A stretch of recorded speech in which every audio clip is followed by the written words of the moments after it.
வணக்கம், welcome to my channel. இப்போ பார்க்க போகிறது பிஜிடிஆர்பி தேர்வு சம்மந்தமான முக்கியமான தகவல் தான். ஸோ ஃபஸ்ட்டு வந்து பார்த்தீங்க அப்படின்னா, ஒரு நண்பர் ஒரு கமாண்டை வந்து ஒன்று போட்டிருக்காங்க. அதில் என்ன விஷயங்கள் சொல்லியிருக்காங்க அப்படின்றத பார்த்துருவோம். ஐ ஆம் இங்கிலீஷ் சப்ஜெக்ட், அதுதான் ஸ்டாண்டர்ட்னு போட்டிருக்காங்க. And also visually challenge got 100 marks in that any possible to get job, kindly reply me அப்படின்னு சொல்லிட்டு ஒரு கமாண்டு. அதுக்கு நம்ம ரிப்ளைவும் பண்ணியிருந்தோம். பட் இந்த சந்தேகம் வந்து நிறைய பேருக்கு இருக்கக்கூடிய ஒரு சந்தேகம். விஷுவலி சேலஞ்சு பர்சன் அப்படின்றது அந்த நம்ம முன்னாடி சொன்ன மாதிரி தான் கேட்டகிரி 1 அதில் வந்து வரும், 1 or 2ல் வரும்னு நினைக்கிறேன். ஸோ அதான் அந்த 1, 2, 3, 4 இது 4ல் வரக்கூடிய ஒரு விஷுவலி சேலஞ்சு. அதுக்கப்புறம் காது திறன் குறைபாடு, இன்னும் ஒரு 2 இது சொல்லியிருந்தாங்க, ஆசிட் விக்டிம்ஸ் முதற்கொண்டு.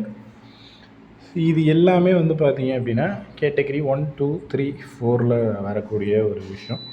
இதில் நீங்கள் மேபி இருக்கீங்க, இந்த வேக்கண்ட்டுக்கு நீங்கள் போட்டி போடுறீங்க அப்படின்னா அது வந்து என்ன சப்ஜெக்டாக வேணால் இருக்கலாங்க. இவங்க சொன்ன மாதிரி இங்கிலீஷ் மட்டும்தான் இருக்கணுன்றது கிடையாது.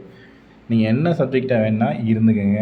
கேட்டகரி 4க்குள்ளே வர்ற ஆளுங்களாக இருந்தால் உங்களுக்கு வந்து வேலை 100% கிடைக்கும். அதை வந்து யாராலையும் மாற்ற முடியாது. அதில் வந்து எந்த ஒரு மாற்று கருத்தும் இல்லை. அதனால் நான் 100 மார்க் எடுத்துகிட்டு எனக்கு கிடைக்குமா அப்படின்னா அது வந்து எப்படி சொல்கிறதுன்னு தெரில. 100% கிடையாது, 200% உங்களுக்கு ஆளாக ஜாப் கிடச்சிரும். பட் நீங்கள் இந்த சொன்ன விஷயமும் நம்ம புரிஞ்சுக்கிட்ட விஷயம் சரியான முறையில் இருந்தால், இந்த விஷுவலி சேலஞ்சு அதாவது கண் திறன் குறைபாடு இல்லை அப்படின்ற பட்சத்தில் உங்களுக்கு கிடைக்கிறது அது வந்து வெயிட் பண்ணி தான் பார்க்கலாம். பட் இந்த இடத்துல இது இருக்குது அப்படின்னா போதும். அதே போல் இன்னொரு விஷயம் ஒன்று இருக்குது. நம்ம வந்து இந்த விஷுவலி சேலஞ்சு பர்சன் அப்படின்னா கேட்டகரி 1, 2, 3, 4ல் வருவோமா அப்படிங்கிறது நிறைய பேருக்கு நிறைய சந்தேகம். அதில் என்ன மேஜரான சந்தேகம் என்னென்னா, இந்த கேட்டகரி 1 இதுக்கு வந்து சர்டிஃபிகேட் எங்கே, 2, 3, 4 இதுக்கெல்லாம் சர்டிஃபிகேட்ஸ் அப்படின்றது இருக்கணும். கம்பல்சரி சர்டிஃபிகேட் இல்லாமல் உங்களுக்கு அந்த ஒரு இடம் ஒதுக்கீடு அப்படிங்கிறது நடைபெறாது. அப்புறம் இன்னும் மேஜராக கேட்கக்கூடிய இன்னொரு விஷயம் என்னென்னா, நோட்டிஃபிகேஷன் வந்தப்போ நான் அப்ளிகேஷன் அந்த இதுக்கு வந்து கேட்டகரி 1, 2, 3, 4ல் கொடுக்கல. பட் இப்போ வந்து எனக்கு சர்டிஃபிகேட் இருக்குது. மேபி அது வந்து கொஞ்சம் குறைபாடுகளாக இருக்குது. நான் இதுக்கப்புறம் சர்டிஃபிகேட் வாங்கினா எனக்கு அந்த போஸ்டிங் எலிஜிபிளா அப்படின்னு கேட்குறீங்க. அது வந்து 100% எலிஜிபிள் கிடையாதுங்க. 100% வந்து நீங்கள் நாட் எலிஜிபிள் தான் அதுக்கு. ஏன்னா அப்ளிகேஷன் நம்ம போடுவோம்ல. ஸோ அப்ளிகேஷன் போடும்போதே நம்ம ஒரு விஷயம், இப்போ கேட்டகரி 2ன்னு கொடுத்துருக்கோன்னு வச்சுக்கோங்க, அந்த கேட்டகரி 2ல் இருக்கிற நபரா அப்படின்றது தான் பார்ப்பாங்க. அதை தான் செக் பண்ணுவாங்க. அதில் நீங்கள் வர்றீங்கன்னா அவங்களே எடுத்துப்பாங்க. நீங்கள் அப்ளிகேஷனில் கொடுக்கல. ஸோ அப்ளிகேஷனில் எதையுமே மென்ஷன் பண்ணவே இல்லைன்னு வச்சுக்கோங்க, மென்ஷனே பண்ணலை. பட் இப்போ நீங்கள் கேட்டகரி 2ல் நான் வர்றேன் அப்படிங்கிறது எப்படி ரெக்ரூட்மெண்ட் போர்டுக்கு தெரியும்? அதுதான் என்னுடைய கேள்வி. ஸோ அதை வந்து நிறைய பேர் கன்ஃபியூஸ் பண்ணிக்கிறீங்க. நோட்டிஃபிகேஷன் வந்த சமயத்தில் என்னால் அதை கொடுக்க முடியல, போட முடியல, சர்டிஃபிகேட் வாங்க முடியாத சுச்சுவேஷன் இருந்தேன். பட் இப்போ எனக்கு இருக்குது, நான் வந்து அதுக்கு என்னால் எலிஜிபிள் பண்ண முடியுமா அப்படின்றீங்க. இது வந்து இந்த கேட்டகரி 2 மட்டும் கிடையாதுங்க. டிசபிள்டு கேட்டகரி வர்றது, அதுக்கப்புறம்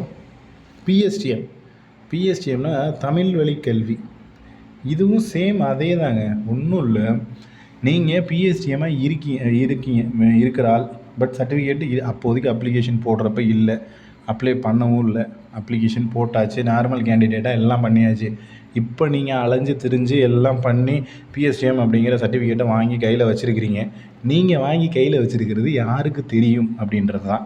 ஏன்னா ரெக்ரூட்மெண்ட் போர்டுக்கு இந்த விஷயம் எப்படி சென்றடையும், அவங்களுக்கு வந்து எப்படி தெரியும் நீங்கள் பிஎஸ்டிஎம் கேண்டிடேட் தான் அப்படிங்கிறத அவங்களால எப்படி வந்து கண்டுபிடிக்க முடியும்? நம்ம அப்ளிகேஷனில் ஒரு விஷயத்த கொடுத்துருந்தோம். இப்போ அப்ளிகேஷனில் போடும்போது நம்ம வந்துட்டு பிஎஸ்டிஎம் அப்படின்னு கொடுத்துட்டோம் அப்படின்னா ஓகே, ஒரு பிரச்சனையும் இல்லை. அவங்களுக்கு வந்து இந்த கேண்டிடேட் பிஎஸ்டிஎம் கேண்டிடேட்னு தெரியும். பட் நம்ம இடையில வாங்கணும் அப்படின்னா பிஎஸ்டிஎம் கேண்டிடேட்டாக இல்லையாங்கிறது தெரியாது.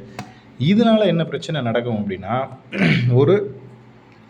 ஒரு நபர் பிஎஸ்டிஎம் கேண்டிடேட்னு வச்சுக்கோங்க. அவர் பிஎஸ்டிஎம்மில் செலக்ட் ஆகுறாரு, செலக்ட் ஆகி போயிடுவார், எல்லாமே முடிஞ்சுது, அது ஓகே. இன்னொரு நபர், இரண்டாவது நபர் பிஎஸ்டிஎம் கேண்டிடேட் கிடையாது, பட் இப்போ வாங்கிட்டார். இது யாருக்குமே தெரியாதுன்ற பட்சத்தில் இவர் நார்மல் கேண்டிடேட்டாக தான் உள்ளே போவார். நார்மல் கேண்டிடேட்டாக போயிட்டு எனக்கு இப்போ வந்து நான் பிஎஸ்டிஎம் இருக்குது, நான் பிஎஸ்டிஎம்மில் உள்ளே போகலாமா அப்படின்னு கேட்டிங்கன்னா போக முடியாது. ஏன்னா ஆல்ரெடி இங்கே பிஎஸ்டிஎம்க்கு ஒரு ஆளை உள்ளே எடுத்து வச்சிட்டாங்க. இங்கே உங்களுக்கு முன்னாடியே மொதல் நபர் பிஎஸ்டிஎம்னு உள்ளே வந்திருப்பார். இப்போ திடீர்னு நான் நார்மல் கேண்டிடேட்டாக இருந்துட்டு இடையில போயிட்டு எனக்கு பிஎஸ்டிஎம் இருக்குது, எனக்கு அந்த வேக்கண்ட் கொடுங்க அப்படின்னா ஆல்ரெடி அந்த பிஎஸ்டிஎம்க்கே ஒருத்தரை செலக்ட் பண்ணியிருப்பாங்கல்ல, அவங்கள இன்எலிஜிபிள் பண்ண முடியாது. ஸோ அதனால் இன்டர்வியூ போகிறப்போ, அடுத்து சர்டிஃபிகேட் வெரிஃபிகேஷன் போகிறப்போ நீங்கள் வந்துட்டு இப்போ இந்த பிஎஸ்டிஎம் காமிக்கிறேன், எனக்கு வந்து அது எக்ஸ்ட்ரா ஒன்று இருக்குது அப்படின்னாலும் நீங்கள் நார்மல் கேண்டிடேட்டை தான் கன்சிடர் பண்ணுவீங்க. ஸோ அப்ளிகேஷனில் ஒரு விஷயம் போட்டிருக்கீங்க அப்படின்னா அதுதான் ஃபைனல் செலெக்ஷன் லிஸ்ட்டு வரைக்குமே வரும். அதில் வந்து எந்த ஒரு மாற்று கருத்தும் கிடையாது. அதனால் மேபி நம்ம முன்னாடி சொன்ன மாதிரி தான், முதல் நபர் பிஎஸ்டிஎம் இருக்குது, இவர் அப்ளிகேஷன் போட்டார், உள்ளே போயிட்டார், சிவி போயிட்டாப்லன்னு வச்சுக்கோங்க. சிவி போயாச்சு, நீங்கள் நார்மல் கேண்டிடேட்லேருந்து இப்போ பிஎஸ்டிஎம் கேண்டிடேட்டாக மாறிட்டீங்க. பிஎஸ்டிஎம் கேண்டிடேட்டாக மாறி சிவி போயாச்சு. இப்போ சிவியில் போயிட்டு எனக்கு பிஎஸ்டிஎம் இருக்குது, எனக்கு இதுக்கு ரிசர்வேஷன் கொடுங்க அப்படின்னா ஆல்ரெடி இங்கே முதல் நபரை ஒருத்தரை செலக்ட் பண்ணியிருக்காங்கல்ல, அவங்கள என்ன பண்ண முடியும்? ஸோ அதுதான் என்னோடய கேள்வி. அதனால் அவங்கள வந்து ரிஜெக்ட் பண்ண முடியாது, எதுவும் பண்ண முடியாது. அந்த காரணத்தினால நீங்கள் கடைசி வரைக்கும் அப்ளிகேஷனில் கொடுத்த அந்த நார்மல் கேண்டிடேட்டாகவே தான் போட்டி போட முடியும். அதில் வந்து இடையில எந்த திருத்தமும் செய்ய முடியாது. இதே தான் டிடபிள்யூவாக இருந்தாலும் சரி, டிசபிள்டு கேட்டகரியாக இருந்தாலும் சரி, பிஎஸ்டிஎம்மாக இருந்தாலும் சரி, கேட்டகரி 1, 2, 3ல் வர்ற கேண்டிடேட்டாக இருந்தாலும் சரி, எல்லாருக்குமே ஒரே விஷயம், நீங்கள் வந்துட்டு உங்களுடைய அப்ளிகேஷன் என்ன கொடுத்தீங்களோ அது ஃபைனல், அவ்வளோதான் விஷயம். இதில் வந்து எந்த மாற்றமும் இல்லை அப்படிங்கிறத வந்து கொஞ்சம் தெளிவாக புரிஞ்சுக்கிங்க. ஸோ இதே மாதிரி இன்னொரு சந்தேகம் அப்படின்றது ஒரு சில நண்பர் கேட்டிருக்காரு, அதையும் பார்த்துருவோம். இந்த பிடபிள்யூடிக்கு 60 அபோவ் எலிஜிபிளாக சார்?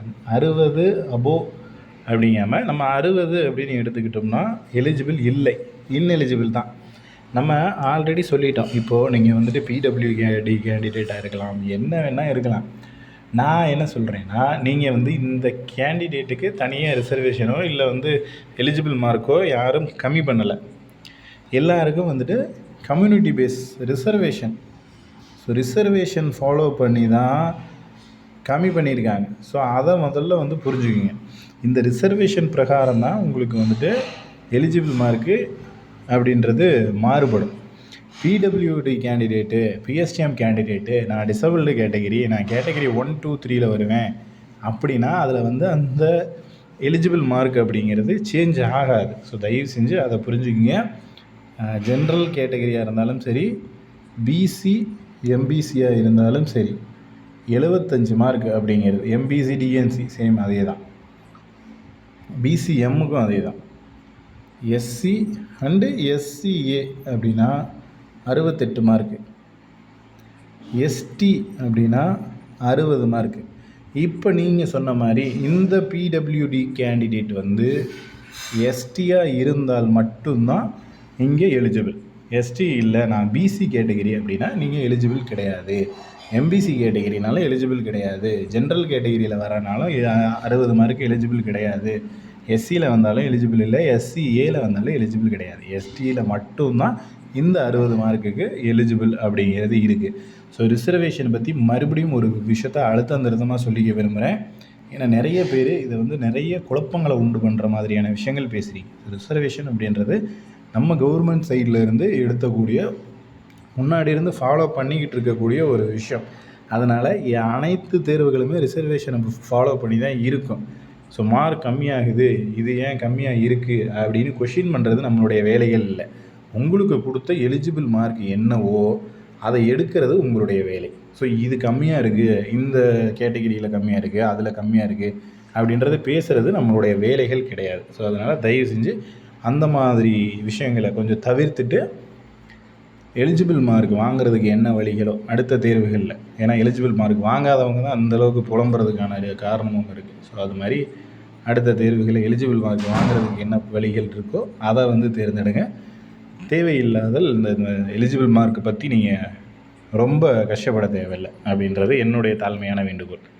இதில் உங்களுக்கு வேறு ஏதேனும் சந்தேகங்கள் இருந்துச்சு அப்படின்னா கீழே கமெண்ட் செக்ஷனில் கமெண்ட் பண்ணுங்கள். நெக்ஸ்ட் எடுத்த வீடியோவில் பார்க்கலாம். தேங்க்யூ.